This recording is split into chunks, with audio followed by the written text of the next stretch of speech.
परमात्मा हमारे भीतर ही है, उसके बारे में कुछ विचार आगे। अमीरी का मज़ा अमीरी में नहीं है, बहुत लोगों को की गरीबी में है। अगर सब लोग अमीर हो जाए तो बात खराब हो जाती है। अमेरिका में वही परेशानी है, अमीर का मज़ा कम हुआ जा रहा है, गरीब भी वही कपड़े पहन रहा है, उन्हीं कारों में चल रहा है, उनके जैसे ही मकानों में रह रहा है।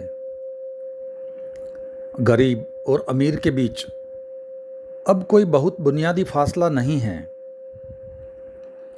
अमीर का मज़ा किरकिरा हुआ जा रहा है, अमीर बहुत परेशान है, वह कुछ और तरकीबें खोज रहा है जो वही कर सके और सभी लोग न कर पाए। परमात्मा में ही हम हैं, इसीलिए परमात्मा में कोई अहंकार के लिए बुलावा नहीं है, कोई निमंत्रण नहीं है, कोई चोट, कोई चुनौती, कोई चैलेंज नहीं है। फिर परमात्मा की अभिप्सा कैसे पैदा होती है? संसार की अभिप्सा पैदा होती है दूरी से, बुलावे से, चुनौती से। परमात्मा की अभिप्सा होती है संसार की असफलता से। इसे ख्याल कर ले, जब आप सब तरफ दौड़ चुकते हैं और सब तरफ आपकी हार होती है, सब पा लेते हैं और सब व्यर्थ हो जाता है, आपकी खोज पूरी हो जाती है और पूरे होते ही नकार हो जाता है, सब का सब शून्य हो जाता है। आपके हाथ में आते ही सब चीज़ें मिट्टी सिद्ध होती है, दूर का सब सोना मालूम पड़ता है। जितनी हो दूरी उतना स्वर्ण शुद्ध मालूम पड़ता है। जैसे जैसे वो पास आता है अशुद्ध होने लगता है और पास आता है बिल्कुल मिट्टी होने लगता है।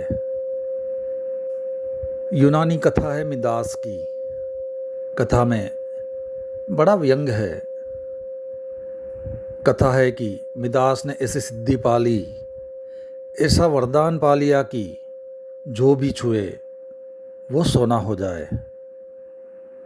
हम सब मिदास से उल्टे हैं, जो भी छुए मिट्टी हो जाए।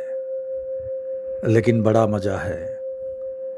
मिदास भी मुश्किल में पड़ गया था, तो हमारी मुश्किल का तो क्या अंत। मिदास जो भी छूता सोना हो जाता।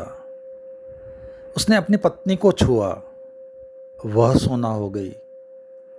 उसने अपने भोजन को छुआ, वह सोना हो गया।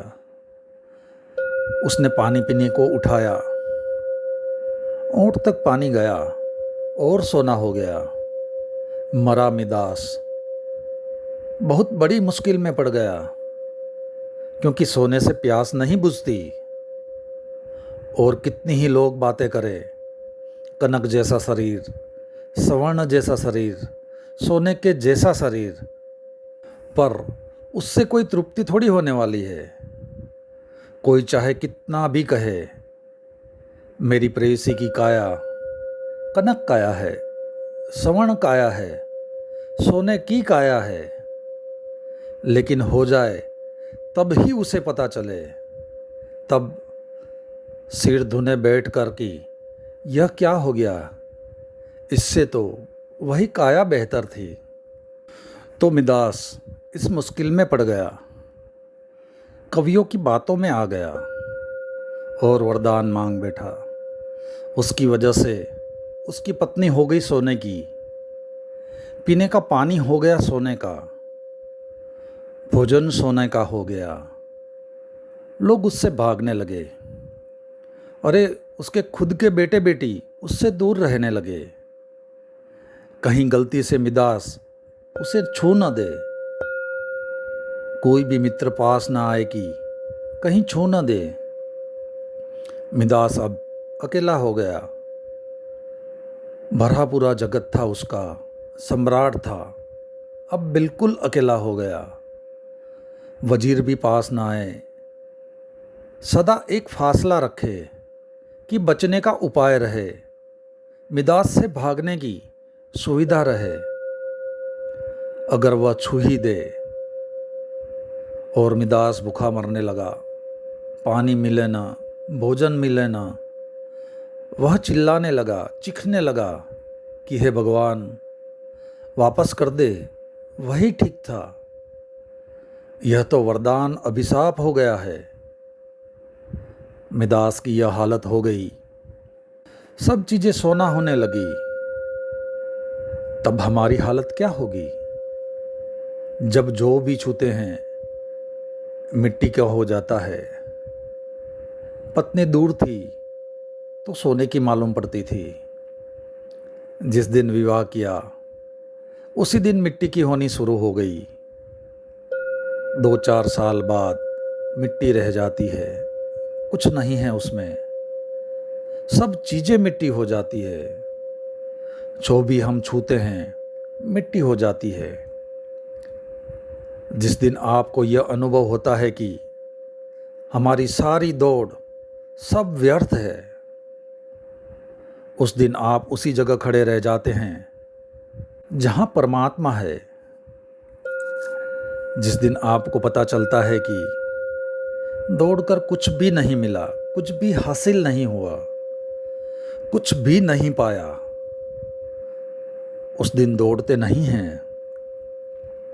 और न दौड़ने की वजह से वह दिखाई पड़ जाता जो दौड़ने की वजह से दिखाई नहीं पड़ रहा था। केवल दौड़ने की धुन थी सवार, तो दूर की चीज़ें दिखाई पड़ती थी। दौड़ना व्यर्थ हो जाए तो दूर से आंख पास लौट आती है। बस आज इतना ही, बाकी अगले अध्याय में।